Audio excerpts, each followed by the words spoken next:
I want competition with China, not conflict.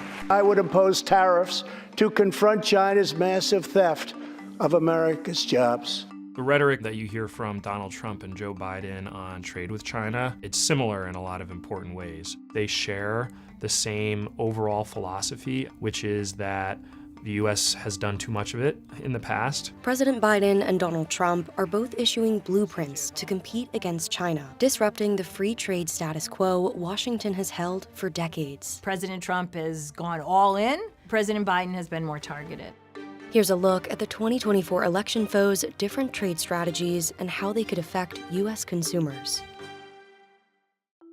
To understand the trade relations between China and the U.S., let's first rewind to 2001, the year China joined the World Trade Organization. Once China had joined the WTO, a lot of uncertainty about what would happen in the relationship disappeared. This step represents great progress for China, the WTO, and the world trading system. Between 2001 and the Great Financial Crisis, the Chinese economy underwent enormous growth and productivity growth and a huge export surge. A lot of foreign investment went into China, and a lot of the export surge was driven by so-called foreign invested enterprises who used China as a processing platform for exports. U.S. imports from China grew more than fivefold over 2 decades, reaching a high of more than $560 billion in 2022. At the same time, we saw beginning of what turned out to be a pretty rapid decline in manufacturing employment in the U.S.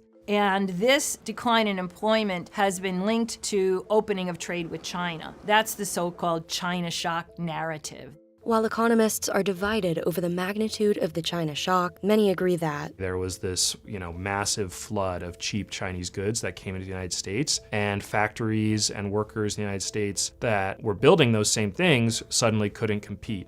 That was a kind of political undercurrent that really jumped into center stage when Donald Trump ran for presidency the first time in 2016. Because we can't continue to allow China to rape our country, and that's what they're doing. During the Trump administration in 2018, the U.S. levied tariffs on roughly $360 billion worth of Chinese imports, from electronics to toys to apparel. His approach to China was completely different than what came before. About 2/3 of our imports from China were now subject to these large taxes. So that fundamentally changed how we viewed trade with China. Biden, despite divisions within his own administration, has kept Trump's tariffs in place, even amid high inflation. One of the key initiatives under the Biden administration has been trying to build up a clean energy industry in the United States. And at the same time, China has been really massively expanding their production of some of these same clean energy goods. There's been, within the Biden administration, increasing concern about how China is directing its economy. That concern was clear in May when Biden elevated the Trump-era tariffs on an array of imports. Among the increases were Chinese electric vehicles, which went from 25% to 100%. Steel and aluminum products increased from 7.5% to 25%. Solar cells rose from 25% to 50%. The White House said the new tariffs would apply to roughly $18 billion worth of products from China. China heavily subsidized all these products, pushing Chinese companies to produce far more than the rest of the world can absorb, and then dumping the excess products onto the market at unfairly low prices.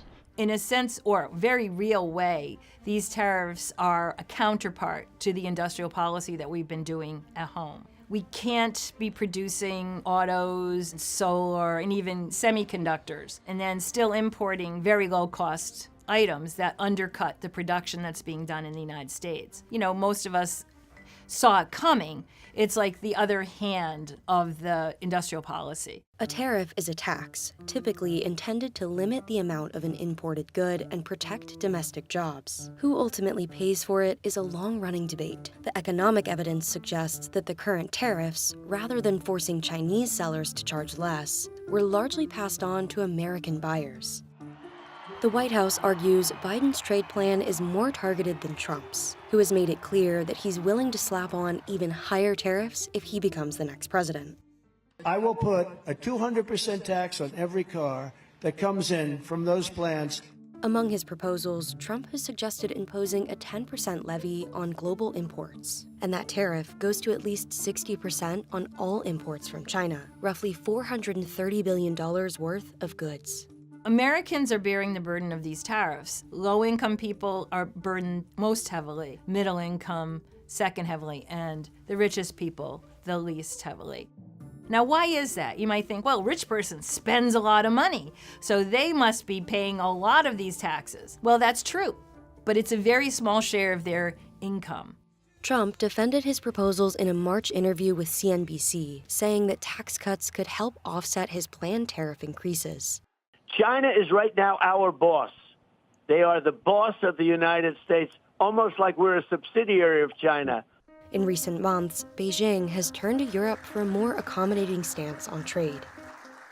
美方继续将经贸问题政治化，进一步增加对华关税，是错上加错。 Between the United States and China, a kind of key constituency and almost swing vote between the two of them is the European Union. Europe, for what it's worth, does share broadly some of the American concerns about Chinese economic practices, but there is still overall in Europe a hesitance to go down the exact same road that the United States is going down when it comes to China. Whether Biden would institute additional tariffs against China during a second term is unclear. A spokesperson for Biden's re-election campaign told the Journal that Biden is taking a targeted approach to protect American workers and industry. A spokesperson for Trump did not respond to the Journal's request for comment.